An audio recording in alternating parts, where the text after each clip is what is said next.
Now, the reckoning is so close, they don't have much time left before the citizens completely lose trust in them and start taking massive action against these policies. Oh, and if you want to support this channel, I would really appreciate a like and a subscription, and I'd say, let's continue. So what's this morning's topic? It's about the statement from West, which he may or may not have made, and maybe he didn't make it after all, so actually nobody really knows it.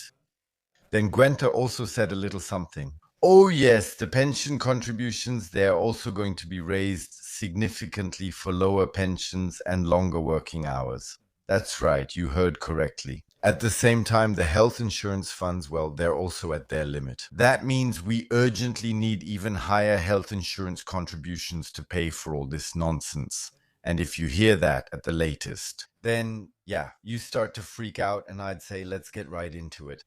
Everywhere in Europe, the opposition against the AfD is growing. The EU's party oversight now wants to initiate an investigation against the AfD because it has violated European values. The situation questions the independence of the courts and the rule of law as a whole, thereby undermining the liberal democratic order in our country. Wait, stop.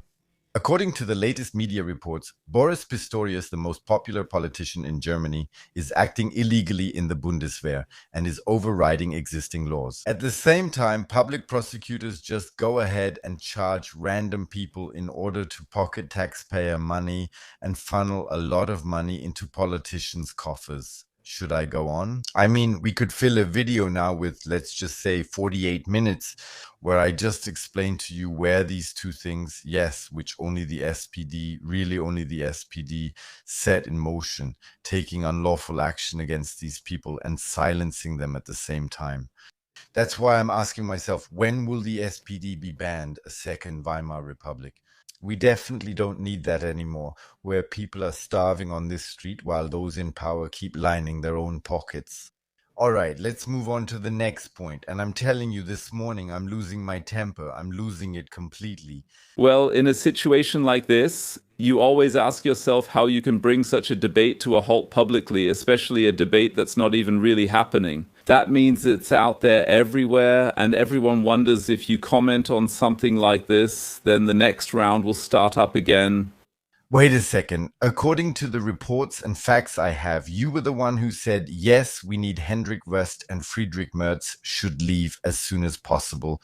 By the way, today in Meschel, the two of them will meet, and for the first time, they will signal to the public how things will proceed from here. By the way, Hendrik West has not yet contacted me publicly so that I could hear it from his own mouth. But that's what's precarious about this situation. I already gave you a little teaser about it earlier. Our coffers are apparently so empty by now that not only do we have to work until we're 70, but now we would actually have to contribute 20% to the pension fund, just to keep our pensions stable for the next 3 or 4 years, so that the older people get their money without having to massively keep pouring more in. By the way, and that's just a little side note, what happened to the insurance? No, of course not. What happened to the illegal dealings with the budget? Now, the first politicians are filing lawsuits against it, including Johanna Kotha. I haven't really heard much about it yet. However, the lawsuits against the budget seem to be massive, so Lars Klingbeil has already stepped in and apparently announced that he is open to proposals from the union. And he will also support them to ensure the stability of this budget, or as I call it, maybe to cover up the last things before everything comes out here. And what shouldn't come out, you'll find out now. We're working on getting the absolute majority among voters with our positions too. Because, as I said, we have to do it on our own, and that's why the 43% is the benchmark we want to reach. Yes, without the absolute majority, it won't work here in Germany. If you look at the polls, it seems, I would say, they've once again managed in the most disgusting way to illegally destroy a party, to destroy an opposition party here in Germany. Why illegally? More and more reports are coming out publicly about this, that they exploited the leeway of the Constitution, as Saskia Esken said back then or just now, and destroyed them unlawfully. Expert opinions were withheld, framing was used, meaning that snippets of words were taken out in order to deliberately destroy an opposition party. But now they're doing everything to make sure that doesn't come out. There should never be a single-party government, especially not in Saxony-Anhalt.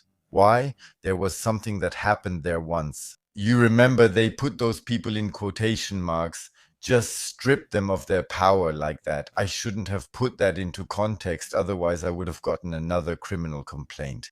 Yeah, but they stripped someone of their power because they considered him pushy and evil. You know exactly who I'm talking about. If not, write to me. Feel free to leave me a comment below, then I'll clarify the whole thing again. But that seems to have been illegal, which is why even Björn Höcke has now spoken up and said, we will definitely not work together with the CDU. If they want to destroy this country, then the citizens should just go along with it. After all, they have the option to simply vote for something else. And anyone who still votes for the CDU is also voting for Die Linke at the same time. Period. That's it. Next. Yes, that was his statement. Basically just that the AfD would definitely not support this government, only to sink into the same swamp as the CDU and SPD. That means acting illegally, destroying opposition parties, and at the same time taking in funds that they already know they will never be able to pay back. Then, of course, the question is, what happens next? How do you assess that? How great is the danger that an absolute AfD majority could possibly put political pressure on oversight bodies, or if they can even eliminate them? Wait, there's one thing missing. Above all, how great is the danger that it will then be revealed that, among other things, courts, bound by instructions from politicians, have destroyed an opposition party. That, and if they can prove that, it would of course lead to an absolute scandal in Germany. If that is revealed by, among others, Hans-Georg Maaßen or Sigmund Ulrich, then of course the bomb would go off, if, mind you, they can actually prove it. At the latest, then it would be absolutely impossible to keep pulling the wool over the citizens' eyes here and to say, well, I'm the Sandman, sleep well. Dear citizen, please vote for the CDU and SPD on election day.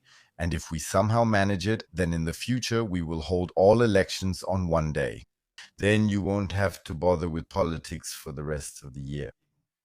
But that's the great thing. I say the big dream that they urgently want to push forward now is to continue to strip citizens of power.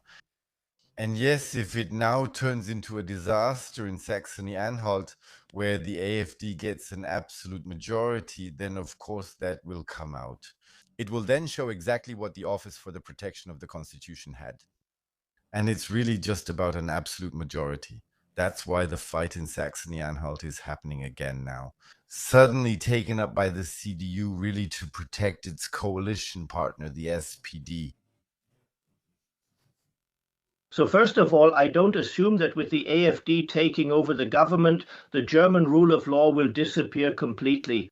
What is not legally possible is also not possible for an AfD government.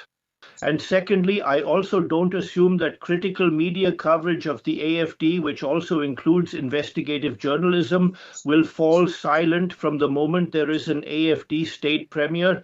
And that means with the approval of the Bundesrat, the federal government can send state commissioners to the respective federal state who will take over running the state government there.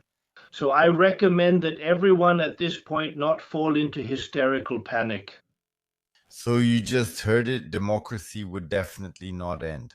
And if they even gave the impression that they were undermining this constitution, then the federal government would send state commissioners and they would take over running the government. But at the latest here, if that should happen for no good reason, of course, through the Bundesrat, then, well, the whole world would see that an opposition party in Germany is worth nothing anymore, and that the will of the voters is also worth nothing anymore. By the way, a majority of Germans reject a change of chancellor because they know that nothing will get better, or because the majority of Germans simply don't want a black-green government. Many,